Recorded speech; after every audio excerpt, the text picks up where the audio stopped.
మధుశాలిని ప్రెజెంటర్గా తెరకెక్కిన Kanyakumari cinema August 27న విడుదలైంది.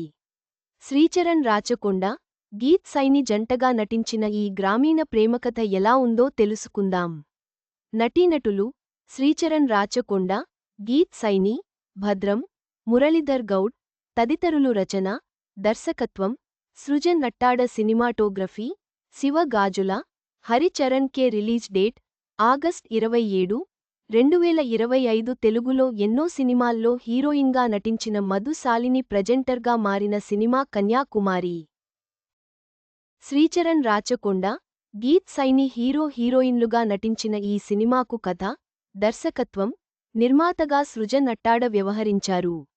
Rural backdrop romantic love స్టోరీగా తెరకెక్కిన కన్యాకుమారి ఇవాళ థియేటర్లలో విడుదలైంది.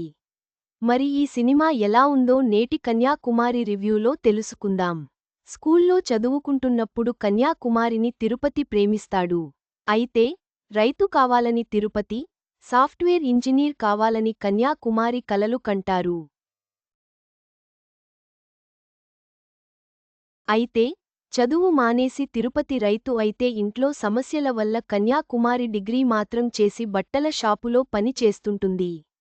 తిరుపతి రైతు అనే కారణంగా పెళ్లి సంబంధాలు కుదరకపోతే తనను సాఫ్ట్వేర్ ఇంజనీర్ చేయడానికి సపోర్ట్ చేసే అబ్బాయిని పెళ్లి చేసుకోవాలని కన్యాకుమారి అనుకుంటుంది. ఈ క్రమంలో ఓసారి తిరుపతి, కన్యాకుమారి కలుసుకుంటారు. ముందుగా తిరుపతిని పట్టించుకోని కన్యాకుమారి తర్వాత ప్రేమలో పడుతుంది. మరోవైపు తనను సాఫ్ట్వేర్ ఇంజనీర్ చేయడానికి ఒప్పుకున్న పెళ్లి సంబంధానికి ఓకే చెబుతుంది కన్యాకుమారి. ఆ తర్వాత తిరుపతి, కన్యాకుమారి ప్రేమ ఎలాంటి మలుపు తీసుకుంది? కన్యాకుమారి కోసం తిరుపతి ఎలాంటి త్యాగం చేశాడు? కన్యాకుమారికి వచ్చిన పెళ్లి సంబంధం ఏమైంది? చివరికి తిరుపతి కన్యాకుమారి ప్రేమ నిలబడిందా? అనే విషయాలు తెలియాలంటే ఈ కన్యాకుమారిని చూడాల్సిందే. రెండు డిఫరెంట్ గోల్స్, క్యారెక్టర్స్ ఉన్న ఇద్దరు మనుషులు ఎలా ప్రేమలో పడి గెలిచారనేదే కన్యాకుమారి కథ.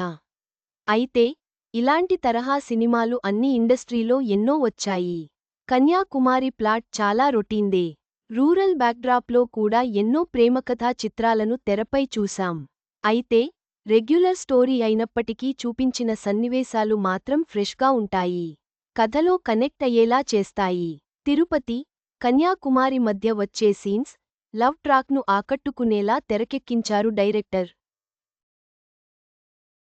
ఫస్టాఫ్ అంతా ఎక్కడా బోర్ కొట్టకుండా లవ్ సీన్లతో సాగిపోతుంది. సెకండాఫ్లో హీరోయిన్ కోసం హీరో చేసే సీన్స్, త్యాగాలు బాగానే ఉంటాయి. అయితే చాలా వరకు ఊహించిన విధంగానే స్క్రీన్ ప్లే సాగుతుంది. అయితే సినిమా క్లైమాక్స్కు వచ్చినట్లే అనిపిస్తుంది కానీ కంటిన్యూ అవుతుంది. ముగింపు పర్వాలేదు. అప్పటివరకు వచ్చిన సీన్లతో చూస్తే ఎండింగ్ ఇంకాస్తా బెటర్గా ఉంటే బాగుంటుందనే ఫీలింగ్ కలుగుతుంది. సినిమాటోగ్రఫీ, ఎడిటింగ్, సాంకేతిక విలువలు బాగున్నాయి. సంగీతం బాగుంది. ఇక హీరోగా చేసిన శ్రీచరణ్ రాచకొండ బాగా చేశాడు. ప్రేమించే అమ్మాయి కోసం తపన పడే అబ్బాయిగా ఆకట్టుకున్నాడు. హీరోయిన్ గీత్ సైని తన నటనతో డామినేట్ చేసిందని చెప్పాలి. పల్లెటూరి అమ్మాయిగా సాఫ్ట్వేర్ జాబ్ చేయాలనే లక్ష్యంతో మంచి ఈజ్తో అలరించింది. ఫైనల్గా చెప్పాలంటే రొటీన్ స్టోరీలో ఫ్రెష్ సీన్లతో సాగే కన్యాకుమారి. మొత్తంగా కన్యాకుమారి సినిమా రొటీన్ కథాంశంతో సాగుతున్నప్పటికీ కొత్తగా తెరకెక్కించిన సన్నివేశాలు ప్రేక్షకులను ఆకట్టుకుంటాయి. ప్రేమకథలను ఇష్టపడే వారికి ఈ సినిమా బాగుంటుంది.